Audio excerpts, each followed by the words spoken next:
नमस्कार, ये आकाशवाणी पटना है। अब आप अभिषेक दास से प्रादेशिक समाचार सुनिए।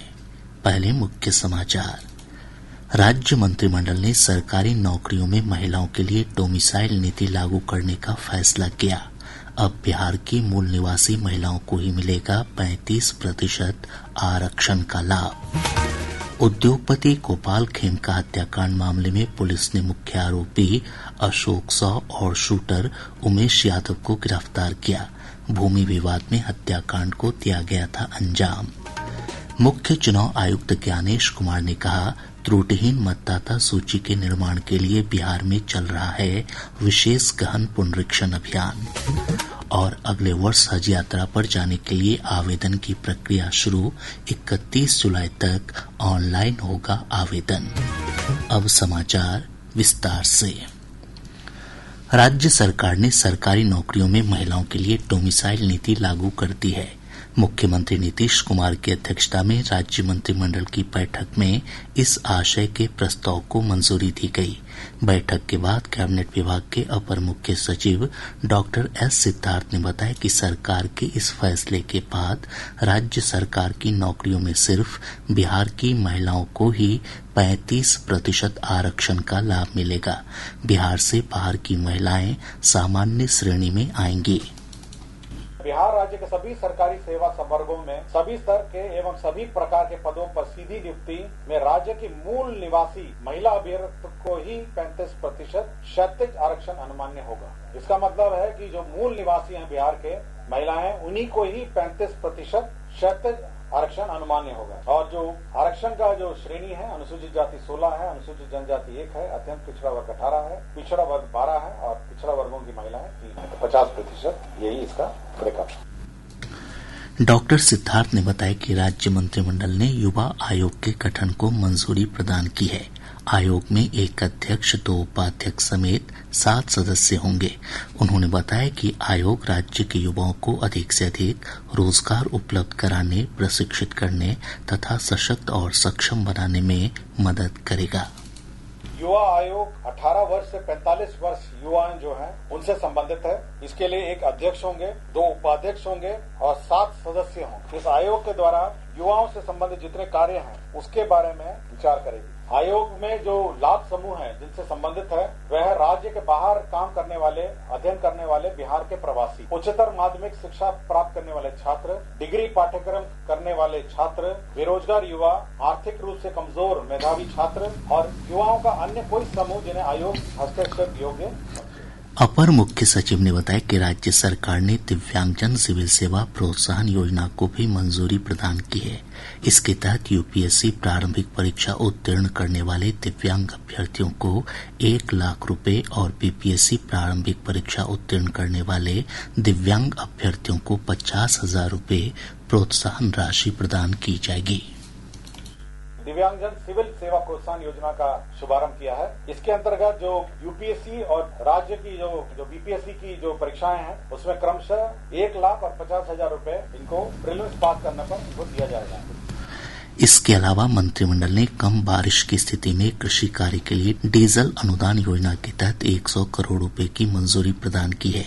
मोटे अनाज के उत्पादन को बढ़ावा देने के लिए चालू वित्तीय वर्ष में मिलेट्स योजना के तहत 46 करोड़ 75 लाख रुपए आवंटित किए गए हैं। लोक जनशक्ति पार्टी रामविलास के राष्ट्रीय अध्यक्ष और केंद्रीय मंत्री चिराग पासवान ने बिहार में युवा आयोग के गठन के फैसले का स्वागत किया है। आज नई दिल्ली में संवाददाताओं से बातचीत में उन्होंने कहा कि वे लंबे समय से इस आयोग के गठन की मांग कर रहे थे। जरूरी था एक ऐसी व्यवस्था का निर्माण किया जाए जहां पे युवा अपनी समस्या के साथ जाएं और समाधान लेकर आए। उसके लिए एक युवा आयोग का गठन हो। लंबे समय से लोक जनशक्ति पार्टी रामविलास की ये मांग रही। समय समय पर मैंने भी हर मंच से इस विषय को उठाने का मैंने कार्य किया मुख्यमंत्री जी से। सर्वप्रथम मैं अपनी तरफ से, मेरी पार्टी लोक जनशक्ति पार्टी रामविलास की तरफ से मुख्यमंत्री नीतीश कुमार जी को हृदय से आभार देता हूं। राज्य की नारी शक्ति और युवाओं ने सरकारी नौकरी में महिलाओं के लिए डोमिसाइल नीति लागू करने और युवा आयोग के गठन के फैसले का स्वागत किया है। मैं आकांक्षा पटना से। मुख्यमंत्री नीतीश कुमार ने सरकारी नौकरियों में डोमिसाइल नीति लागू करने का जो फैसला किया है वह काफी सराहनीय है। इससे राज्य की महिलाओं के लिए सरकारी नौकरियों में अवसर बढ़ेंगे और उनका सशक्तिकरण भी होगा। साथ ही युवा आयोग के गठन का फैसला भी स्वागत योग्य कदम है। इससे युवाओं की समस्याओं का निराकरण करने में भी मदद मिलेगी। मैं बबीता कुमारी मोतिहारी से। राज्य सरकार का महिलाओं के लिए सरकारी नौकरी में डोमिसाइल नीति लागू करना एक महत्वपूर्ण कदम है। इससे महिलाएं और अधिक विश्वास के साथ अपनी तैयारी कर सकेंगी। युवा आयोग के गठन से भी महिलाओं को बराबर लाभ मिलेगा। मैं रत्नसेन भारती पटना का रहने वाला हूँ। राज्य में युवा आयोग के गठन से युवाओं को अधिक से अधिक रोजगार के अवसर उपलब्ध होंगे। निजी क्षेत्र में राज्य के युवाओं के लिए रोजगार को प्राथमिकता मिलेगी, साथ ही उनके हितों की रक्षा होगी। उद्योगपति गोपाल खेमका हत्याकांड मामले में पुलिस ने मुख्य आरोपी अशोक सौ को गिरफ्तार कर लिया है। साथ ही शूटर उमेश यादव की भी गिरफ्तारी हुई है। पुलिस महानिदेशक विनय कुमार ने आज पटना में संवाददाताओं से बातचीत में बताया कि अशोक सौ ने भूमि विवाद में गोपाल खेमका की हत्या करवाई थी। उन्होंने बताया कि पटना पुलिस द्वारा तकनीकी अनुसंधान और सीसीटीवी फुटेज के आधार पर अपराधियों की गिरफ्तारी संभव हुई है। पूर्ण रूप से वैज्ञानिक और तकनीकी अनुसंधान के आधार पर जो घटना स्थल से सूत्र प्राप्त हुए थे, जो वहां पर लगे कैमरे से जो सूत्र प्राप्त हुए थे, जो मोटरसाइकिल के संबंध में जो सूचनाएं दिखी थी, जो शूटर था उसका जो हुलिया मिला था, जो कपड़े पहने थे, इन सभी के आधार पे पूरे शहर के जो सीसीटीवी कैमरे थे उससे एक के बाद एक सबको लेकर के और उसको तकनीकी साक्ष्य संग्रहित किया गया। मोटरसाइकिल की पहचान की गई। मोटरसाइकिल की पहचान के बाद उसके धारक, फिर उस व्यक्ति की पहचान की गई, उसकी गिरफ्तारी की गई। उससे पूछताछ के बाद अन्य आयामों को इसमें उद्घाटित किया गया है। संवाददाता सम्मेलन में पटना के वरीय पुलिस अधीक्षक कार्तिकेय के शर्मा ने बताया कि लगभग 1.5 महीने पहले हत्या की साजिश रची गई थी। उन्होंने बताया कि गिरफ्तार शूटर उमेश यादव ने 4 लाख रुपए लेकर हत्या को अंजाम दिया। करीब 1.5 महीना पहले इस षड्यंत्र को रचा गया था और इसमें इनको पहले लाया गया था कि ये शूटर और हथियार को इंतजाम करे। इस क्रम में पैसे भी दिए गए थे और इसमें बताया गया था अग्रिम में 50,000 रुपए दिए गए थे और बाकी काम होने के बाद 4 लाख की बात हुई थी। इसमें एसएसपी ने बताया कि घटना में प्रयुक्त मोटरसाइकिल, 2 पिस्टल, 2 मैगजीन और 87 राउंड कारतूस बरामद किए गए हैं। साथ ही 10 लाख रुपए से अधिक की राशि और जमीन के कागजात भी जब्त किए गए। इधर हत्या के लिए हथियार उपलब्ध कराने वाले विकास कुमार नामक युवक को पुलिस ने मुठभेड़ में मार गिराया है। विकास की गिरफ्तारी के लिए पुलिस पटना के माल सलामी इलाके में पहुंची थी।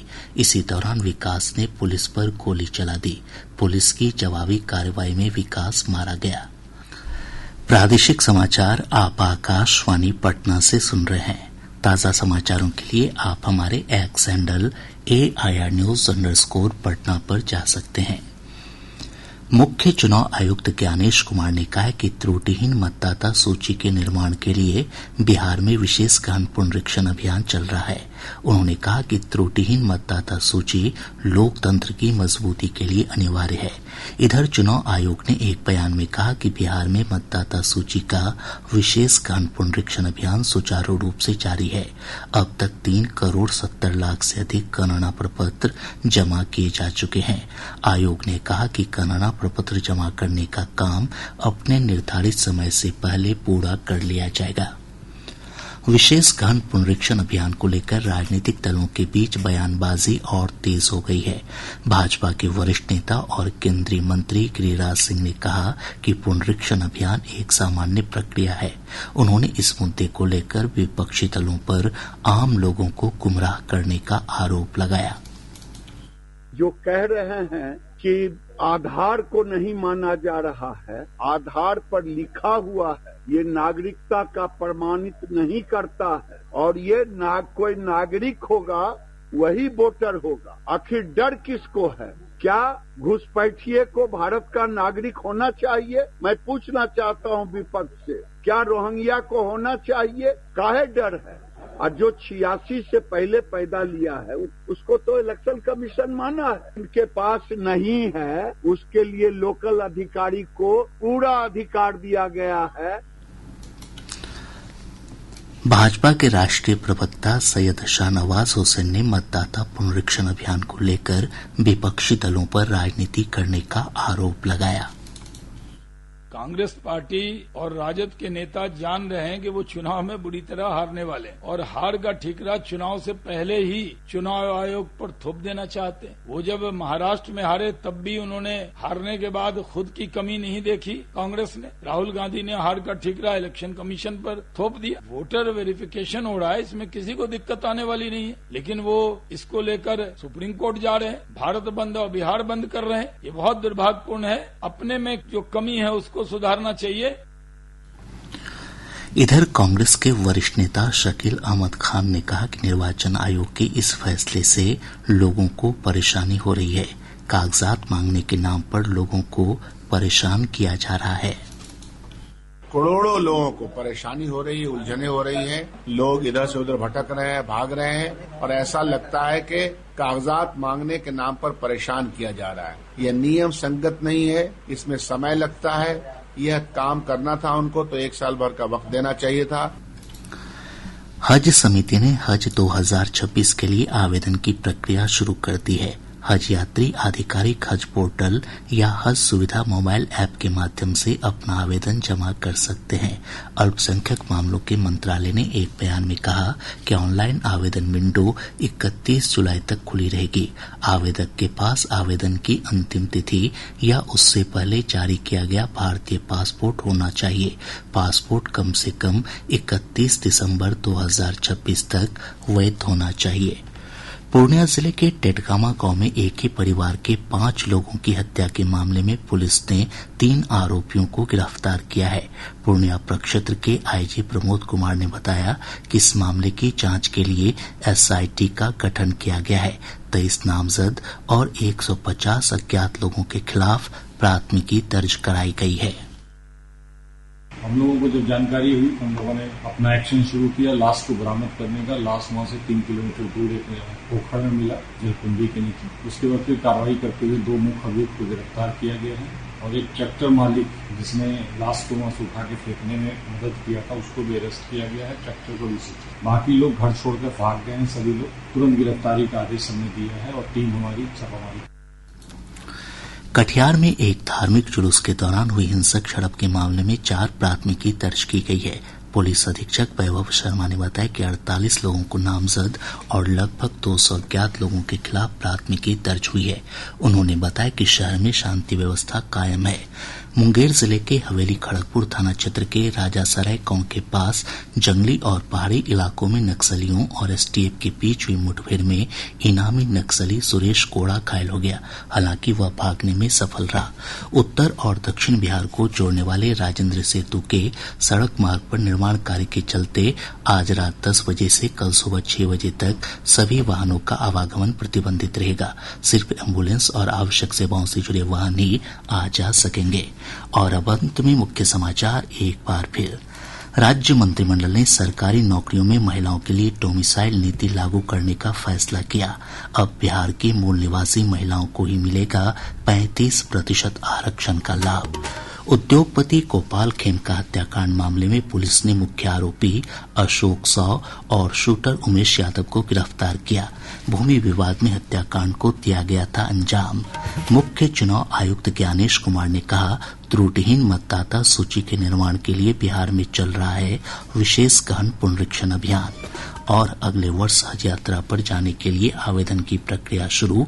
31 जुलाई तक ऑनलाइन होगा आवेदन। इसके साथ ही आकाशवाणी पटना से प्रसारित प्रादेशिक समाचार का ये अंक समाप्त हुआ। आकाशवाणी पटना से अगला समाचार बुलेटिन प्रातः 8:48 से प्रसारित किया जाएगा।